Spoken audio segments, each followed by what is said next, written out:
የአማራ ፋኖ አመራሮች ለመንግስት እጃቸውን እየሰጡ ነው። በአማራ ክልል እየተደረገ ያለው ጦርነት አደገኛ ምዕራፍ ላይ ደርሷል። እጅግ አሳሳቢ የተባለ መረጃ ወጥቷል። ከባህር ዳር ደረሰንን ሰበር መረጃ እናሰማችኋለን። በኮሎኔል ደመቀ ዘውዱ የሚመራው የወልቃይት ጠገዴ ሰቲት ሁመራ ዞን ከባድ የተባለ እርምጃ ወስዷል። ሰበር ዜናው ከወልቃይት ደርሶናል። በፌዴራል ደረጃ ከተመዘገቡ የንግድ ተቋማት ከ70 በመቶ በላይ የሚሆኑት መዘጋታቸው ታውቋል። በሀገሪቱ ያለው የኢኮኖሚ ቀውስ አሳሳቢ ደረጃ ላይ ደርሷል። ዝርዝር ዘገባ ይዘንበታል። በአማራ ክልል የሚደረገው የሰብአዊ ድጋፍ አሰጣጥ መርህን የሚጥስ ነው ተብሏል። ለሰዓቱ ከመራረጥናቸው ዘገባዎቻችን በቅድሚያ የሚቀርበው ርዕሰ ጉዳይ ነው።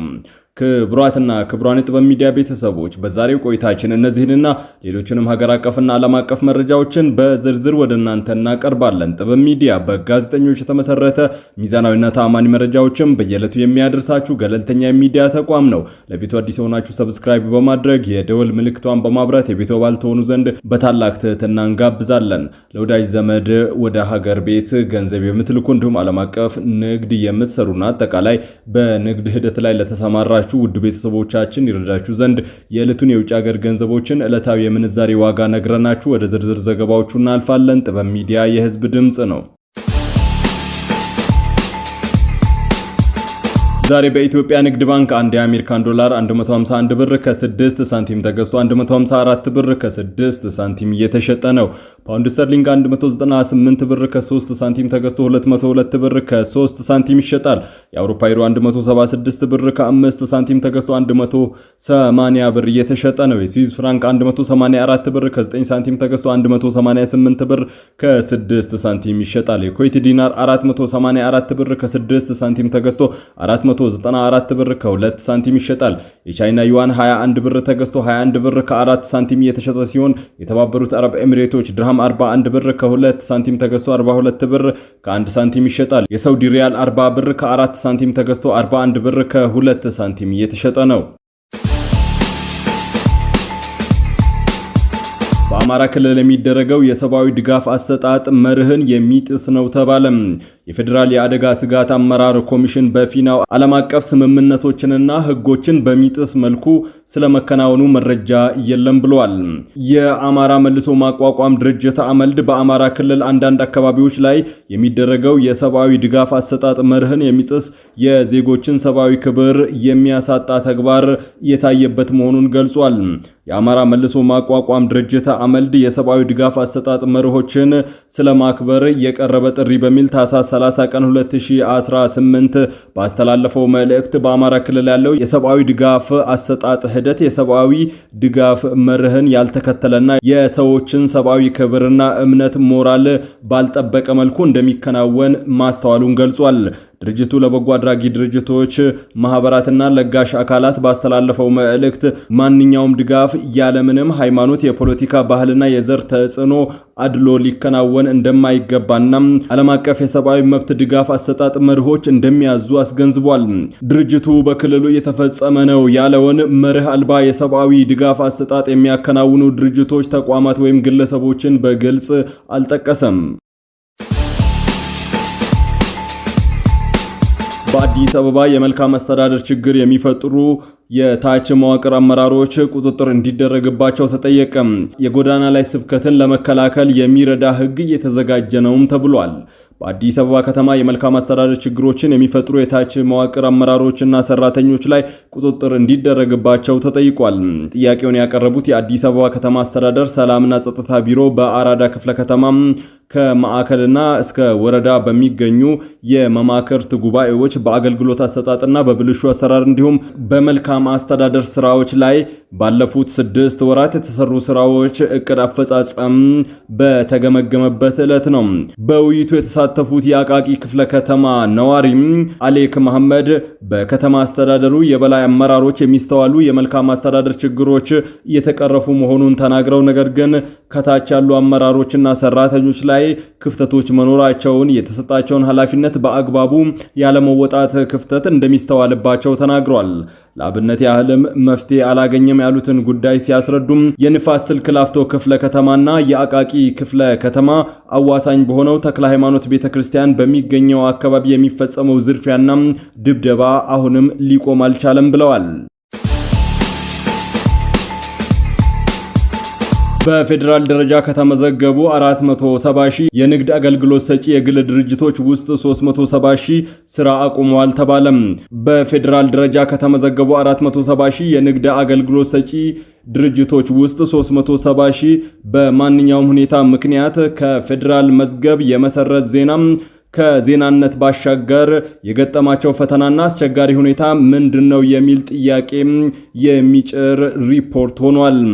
እንደ ሪፖርቱ ዘገባ በፌዴራል ደረጃ በስራ ላይ የተሰማሩ ከ470 ሺህ ድርጅቶች መካከል 370 ሺህ ወይም 78 በመቶ ስራ ማቆማቸው አሳሳቢ ብቻም ሳይሆን አስደንጋጭ ነው ተብሏል።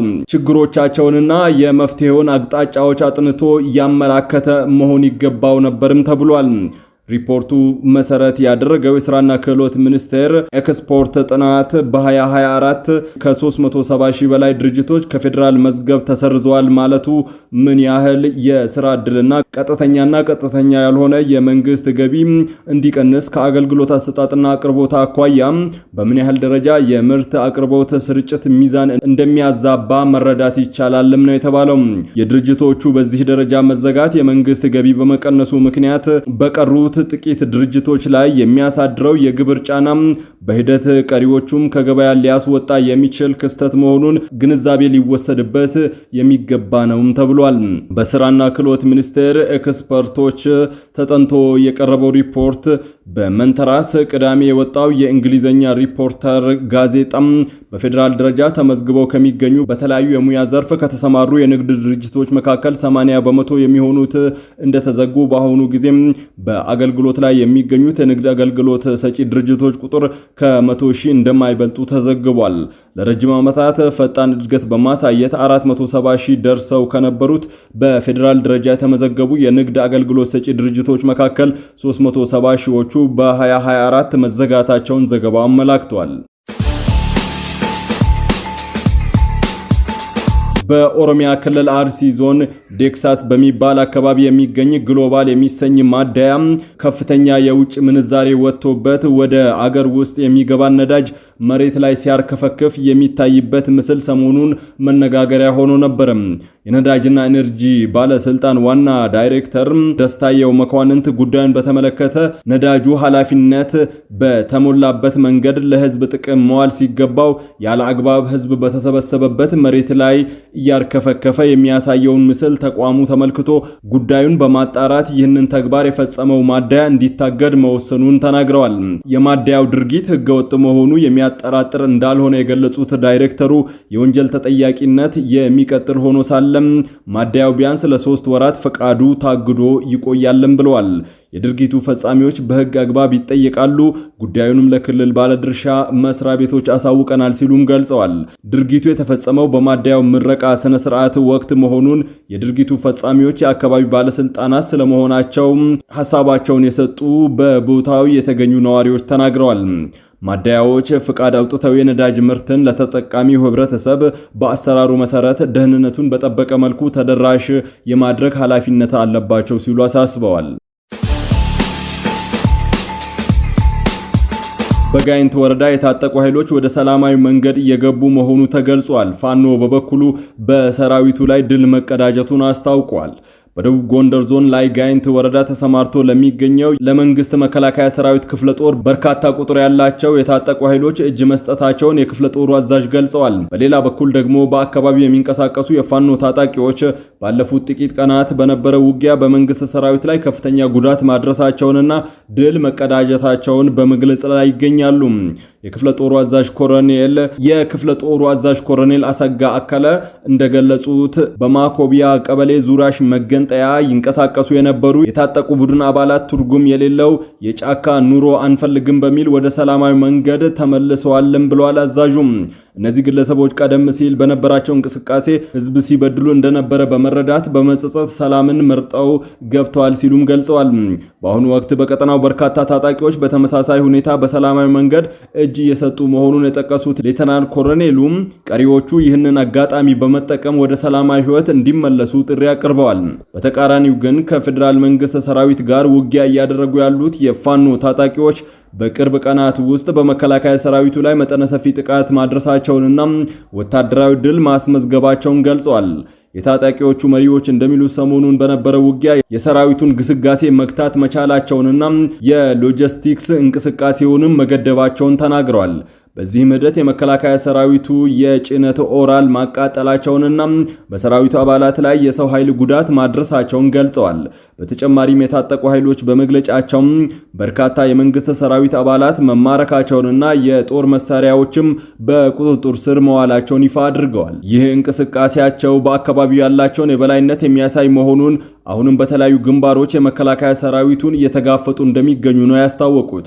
በአማራ ክልል ያለው የፖለቲካ ቀውስ አሁንም በሁለት መልኩ እየተገለጸ ይገኛል። በአንድ በኩል መንግስት ታጣቂዎች በሰላም እጃቸውን እየሰጡ ነው በሚል የሰላም ጥሪው የተጠናከረ መምጣቱን ቢገልጽም በሌላ በኩል ደግሞ ታጣቂዎቹ በጦር ሜዳ ላይ ወታደራዊ የበላይነት እያሳየን ነው በሚል ድላቸውን እየገለጹ ይገኛሉ። ይህ ሁኔታ በአካባቢ ያለው የጸጥታ ችግር አሁንም መፍትሄ የሚሻና በሁለቱ ወገኖች በኩል ከፍተኛ ወታደራዊና ፖለቲካዊ ፉክክር ያለበት መሆኑን ያመላክታል። በተያያዘ ዜና የፋኖ አመራሩ ኮሎኔል ፋንታሁን ሙሃቤ ለመንግስት እጅ መስጠቱ የተሰማ ነው። እጅ የሰጡበት ዋና ምክንያት የፋኖ አማጺ ኃይሎች ከኤርትራና ከህወሓት ጋር ግንኙነት መፍጠራቸው የፋኖ ቡድን ውስጥ የመሰነጣጠቅ እድሉን ያሰፋው በመሆኑ እንደሆነ የተገለጸው። እንዲሁም በትላንትናው ዕለት የአሻራ ሚዲያ ባለቤት ኤልያስ ደባሱ ለመንግስት እጅ መስጠቱ ተዘግቧል። ኮሎኔል ደመቀ ዘውዱ የሚመሩት አስተዳደር በዓለም አቀፍ የእርዳታ ድርጅቶች ላይ እርምጃ መውሰዱን አስታወቀ። የወልቃይት ጠገዴ ሰቲት ሁመራ ዞን አስተዳዳሪ ለሁለት የዓለም አቀፍ የተራድኦ ድርጅቶች አካባቢውን ለቀው እንዲወጡ ጥብቅ ማሳሰቢያ ማስተላለፉን የዞኑ አስተዳደር ባወጣው መግለጫ አስታውቋል። የዞኑ አስተዳደር ይህንን ውሳኔ ለማስተላለፍ የተገደደው የተራድኦ ድርጅቶቹ ስራ ከጀመሩበት ጊዜ አንስተው በሚያደርጓቸው ስብሰባዎች፣ ስልጠናዎችና ልዩ ልዩ ተግባራት የግብረሰናይ እንቅስቃሴና የሰብአዊ ድጋፍ አገልግሎትን በሚጻረር መልኩ ዓለም አቀፍና የኢትዮጵያን ሕግጋቶችን በመጣስ ለህወሓት ፖለቲካ ወገንተኝነት ሲያሳዩ ህገወጥ እንቅስቃሴ ሲያደርጉ በመገኘታቸው ነው ብሏል። የወልቃይትና አካባቢውን ለቀው እንዲወጡ ማሳሰቢያ የተሰጣቸው ሁለቱ ድርጅቶች ኖርዌጂያን ሪፊጂ ካውንስል እና ኢንተርናሽናል ሜዲካል ኮርፕስ ሲሆኑ ከዚህ ውሳኔ ቀደም ብሎም ተደጋጋሚ ማስጠንቀቂያ ተሰጥቷቸው እንደነበረ የወልቃይት ጠገዴ ሰቲት ሁመራ ዞን አስተዳደር ባወጣው መግለጫ አያይዞ ገልጿል። በህገወጥ ተግባራት በመሰማራታቸው ከአካባቢው እንዲወጡ ውሳኔ የተላለፈባቸው የተራድኦ ድርጅቶች በማህበረሰቡ ዘንድ ቅሬታ የሚፈጥሩና ሌሎች የግብረሰናይ ድርጅቶች በጥርጣሬ እንዲታዩ የሚያደርጉ ህገወጥ ድርጊቶችን ሲፈጽሙ የቆዩ ሲሆን ከዚህ ድርጊታቸው እንዲታቀቡ የተሰጣቸውን ተደጋጋሚ ማስጠንቀቂያ ተፈጻሚ ባለማድረጋቸው ከአካባቢው እንዲወጡ ውሳኔ ለማስተላለፍ ተገድጃለሁ ሲል የዞኑ አስተዳደር አስታውቋል። ከወልቃይት ጠገዴ ጠቅልለው እንዲወጡ ውሳኔ የተላለፈባቸው ሁለቱ የተራድኦ ድርጅቶች ከተቋቋሙለት የሰብአዊ ድጋፍ ዓለም በተቃራኒ የወልቃይት ጠገዴ አማራን ለዘመናት ሲያደርገው የነበረውን የነጻነት ተጋድሎ በብዙ መስዋዕትነት ያገኘውን ነጻነት ለማስጠበቅ የሚያደርገውን ትግል እንደ አፈናቃይ አድርገው ሲገልጹ ቆይቷል ሲል ዞኑ ገልጿል። ክቡራትና ክቡራን የጥበብ ሚዲያ ቤተሰቦች ለሰዓቱ የመራረጥናቸው ዘገባዎቻችን በዚህ አብቅተዋል። ከኛ ጋር በመሆን መረጃን ከጥበብ ስለተከታተላችሁ ከልብ እናመሰግናለን። ለቤቱ አዲስ ሆናችሁ ሰብስክራይብ በማድረግ የደወል ምልክቷን በማብራት የቤቱ አባል ትሆኑ ዘንድ በታላቅ ትህትና እንጋብዛለን። ሰላም።